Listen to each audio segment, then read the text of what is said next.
ciidanka qalabka sida ee dalkeena Soomaaliya waxay soo mareen duruufo iyo xaalado kala duwan waqtiyada qaar ciidanku waxay soo mareen iyadoo qof ciidana in la salaamo ama wax laga iibsado lagu mutaysanayay dil saasi ay tahay dad ayaa u bareeray inay xaaladaasi oo jirta ku biiraan ciidanka qalabka sida kuna faanaan ciidankii shalay mar ahaa dad laga dhuunto ama laga cararo cabsi laga qabo awgeed cadowga ayaa maanta waxaad arkaysaa iyadoo lagu faraxsan yahay safaf dhaadheerna loogu jiro ku beeritaankiisa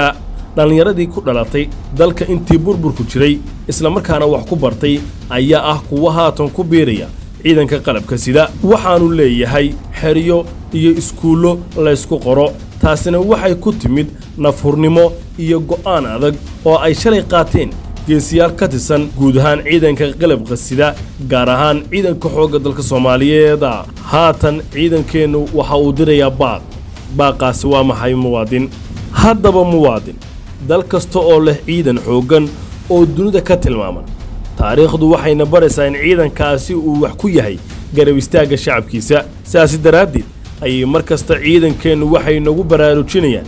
waxaad noo tihiin iyo kaalinta aad naga xigsan kartaan haddaad tihiin shacabka Soomaaliyeed waxaan aaminsanahay in waxa aan raadinayno aan gaari karno kaliya marka shacabkeenuna jeclaadaan nagu kalsoonaadaan misana ayna garab istaagaan dhowr sano u dambeeyay ciidanka xoogga dalka Soomaaliyeed waxa ku socday dib u habeyn aad u weyn ayagoo awood u yeelan doona inay la wareegaan dhammaan dalkeena Soomaaliya